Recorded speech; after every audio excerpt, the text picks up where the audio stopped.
26e jour. Pratique de dévotion envers la Très Sainte Vierge.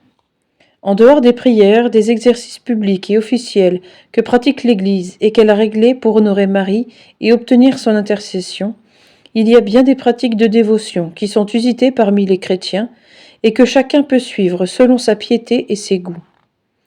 Mais il y a aussi des pratiques de dévotion envers Marie qui sont plus spécialement recommandées dans l'Église, et en particulier celles qui ont été révélées et enseignées par la Très Sainte Vierge elle-même.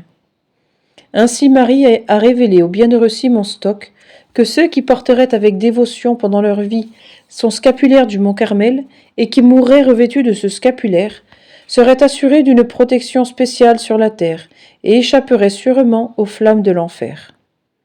Il n'y a pas un catholique, pas une personne pieuse surtout, qui devrait s'abstenir de porter continuellement ce scapulaire du mont Carmel. De même, c'est dans une apparition à une sainte religieuse que la Très Sainte Vierge a recommandé à tous les fidèles de réciter 3 Ave Maria en l'honneur de ces 3 grands privilèges, comme un moyen d'obtenir sûrement la grâce de la persévérance et d'une bonne mort, et de grands saints, de célèbres missionnaires comme saint Antoine de Padoue, saint Alphonse de Liguori et saint Léonard de Port-Maurice ont propagé avec zèle cette pieuse pratique qui est si facile et si efficace, et qui a obtenu de si grands bienfaits aux âmes. C'est une bonne pratique à enseigner aux enfants, qu'il est bon de leur faire promettre de réciter pendant toute leur vie, matin et soir, comme on le fait ordinairement, et qui peut être le moyen de conversion et de salut pour des pécheurs et des indifférents qui n'accepteraient pas de faire d'autres prières, comme cela est déjà arrivé si souvent. C'est une pieuse pratique à conseiller à toutes les personnes pieuses, de porter et de faire porter à d'autres, à leur insu même, la médaille miraculeuse qui a été frappée sur l'ordre de la Très Sainte Vierge, et qui mérite bien son nom de miraculeuse par les prodiges qu'elle opère chaque jour.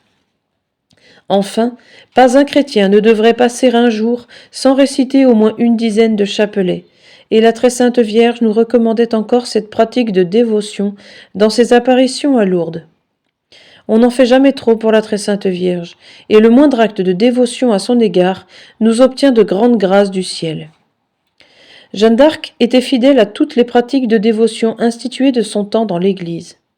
Son histoire nous la montre empressée et joyeuse par toutes les démonstrations extérieures de piété envers Marie, tandis que dans son intérieur, elle cherchait à augmenter toujours en elle son amour. On ne peut douter qu'elle ne fût fidèle à porter son scapulaire et à réciter les 3 Ave Maria, comme cela se pratiquait depuis longtemps parmi les personnes pieuses ou simplement chrétiennes. Elle avait même une dévotion toute spéciale de ces 3 Ave, en récitant régulièrement tous les jours et 3 fois par jour, à genoux, les 3 Ave Maria de l'Angélus, pratique qui se perd de plus en plus parmi nous, même chez les personnes pieuses. Jeanne d'Arc tenait même beaucoup à cette pratique de dévotion. Elle en donnait l'exemple à tous, en récitant l'Angélus, au son de la cloche, partout où elle se trouvait, à la maison, au champ, sur la route, en compagnie, sans s'inquiéter de ce qu'on pouvait dire ou penser d'elle. Tout enfant, elle avait déjà ce caractère franc et décidé, qui manque tant, hélas, de nos jours, à de grandes personnes et aux hommes eux-mêmes. Jeanne d'Arc faisait plus. Elle veillait et insistait pour que le sacristain de Don Rémy fût très exact à sonner l'Angélus, à l'heure convenue, lui promettant une récompense s'il y était fidèle, afin qu'elle fût elle-même avertie de l'heure de réciter ces 3 Ave Maria, et pour que tout le monde, en entendant sonner la cloche, fût poussé à faire de même.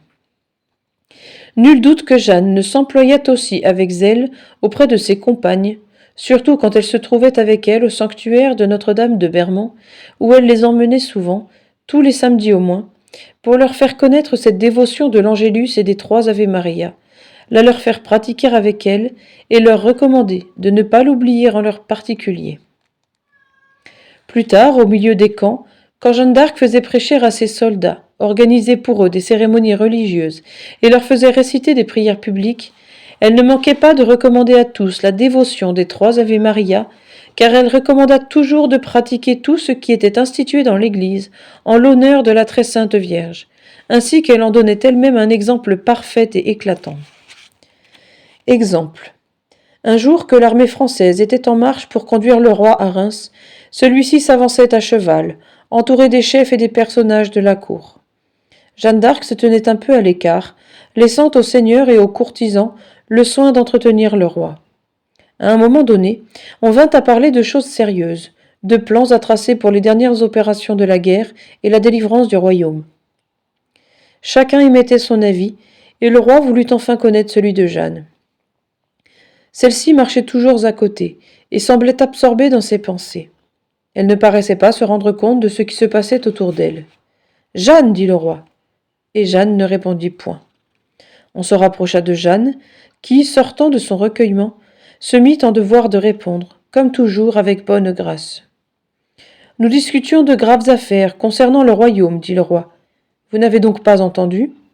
Non, prince, répondit Jeanne. J'étais occupée à autre chose.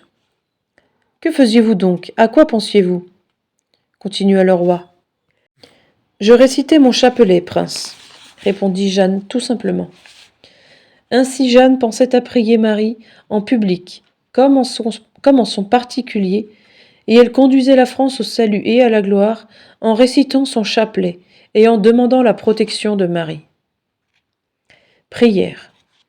Très sainte Vierge Marie, Mère de la divine grâce, qui avez daigné nous indiquer vous-même des moyens de salut en nous enseignant des pratiques de dévotion en votre honneur, donnez-nous la pensée de rester toujours fidèles à ces pieuses pratiques pour que nous en retirions, par vos prières et votre puissante intercession, tous les avantages qui y sont renfermés, les grâces et le salut que vous avez promis de nous y faire trouver.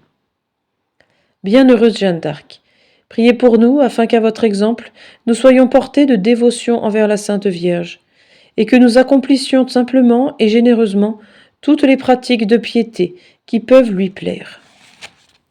Résolution. Portez toujours sur soi le scapulaire du Mont Carmel et récitez tous les jours, matin et soir, 3 Ave Maria pour mériter la grâce d'une bonne mort.